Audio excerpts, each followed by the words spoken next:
Welcome back to Let's Play Animal Crossing. It is now October. Of all months, it is a pretty uneventful month. There are two holidays, basically. Labor Day, not Labor Day, that's sometime else. Columbus Day, and Halloween. But there's also another thing I just wanted to address. In early mornings in October, starting from 15 to 31, I think, you can actually find mushrooms lying around. I don't really feel like calling this an entire event though, so I just wanted to cover that. In Wild World, the event is fleshed out a lot more, but in this game it's pretty bare bones, if I'm remembering right. So on Explorer's Day, as it's called in this game, I don't know much about history, but I think something pretty important explored. Somebody pretty important explored some important thing today. Let me give you a little something to encourage your exploratory spirit. Here. I think it was exploratory, not exploratory. I think that's a different word. It's a bottled ship. It screams exploration, huh? I know it's not Captain's boat, but maybe it'll encourage you to head out to the island. Yeah, in recent times, Columbus Day, not to get too political, but people are really moving away from celebrating Columbus Day because, well, he's not exactly the best role model, let's just put it that way. So, that is a lot of money. Sorry, Daisy. Yeah, everyone is so passive-aggressive in this Animal Crossing compared to the new ones. It's a little bit off-putting, actually. So she wants a peach. Luckily, I actually planted a peach tree in town. After getting the golden axe, I basically planted a peach tree because of just clearing out inventory space, and frankly, having a peach tree is better than having just a normal tree because of events like this. You get that ad for Crazy Red's Furniture Emporium. Oddly enough, every time I've gone to Crazy Red's place, he has never sold paintings. The one painting in the LP, that's the only painting I've actually gotten from Red. The rest are from the dumpster of all places, and also from Nooks. So I have no clue what's going on with that. This is basically going to be a really short video. Some other stuff I want to go over is that we actually have some new villagers. So let's see, down here is Buzz, who is an eagle. He basically replaced, I think, not Boris, because Boris was already there. He left, and then Twerp came in, the bird. But one of the other grouchy villagers moved out, and then, yeah, so I, frankly, am really blanking on who actually moved out, though, which is sad. It was not someone I talked to very much. Someone I do remember talking to a lot was actually Fuchsia, who was that purple deer, and in her place is Blair, who's a squirrel. Other than that, our town layout and villagers are basically the same, unchanged. What else? Yeah, it's rather uneventful.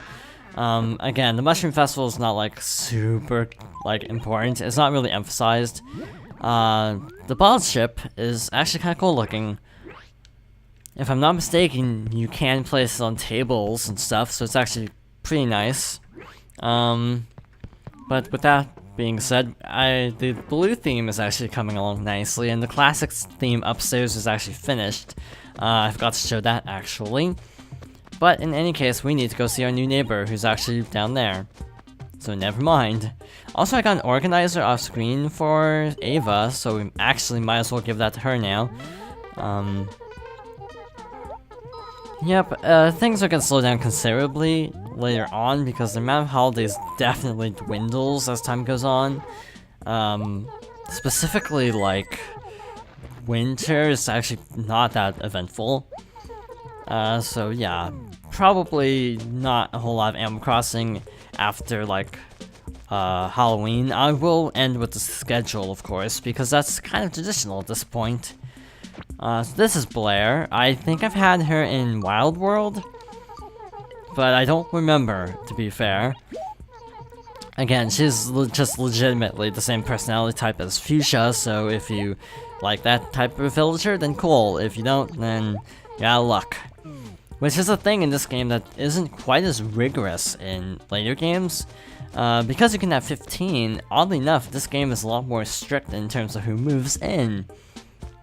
If I'm not mistaken, in New Leaf it's actually easier to get villagers with different personality types to replace certain characters. In this game, pretty much you'll always end up with the same villager type. So that's just a little note.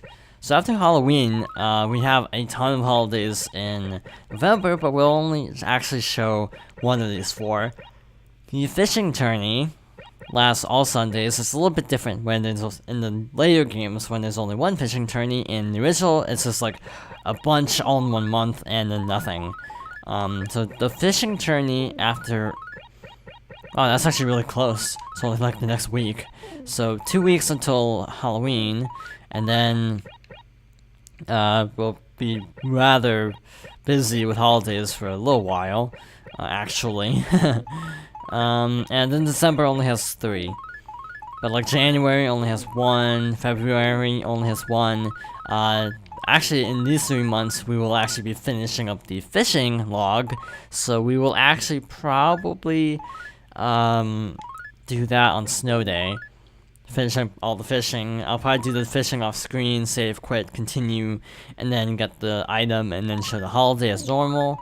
March only has 1, which is the spring sports fair. I'm not sure if I'm actually gonna show that because it's basically the same thing. April has the Cherry Festival, which is actually pretty, but you really don't do a whole lot. May has spring cleaning and Mother's Day.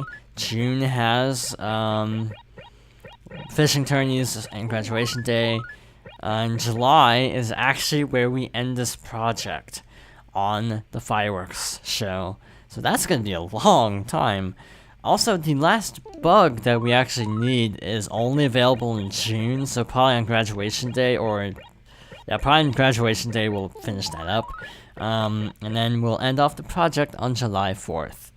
So that's basically a tentative schedule of what's to come. In any case, thank you for watching this little short video, and I hope you join me next time for more Paper Mario: Thousand Year Door.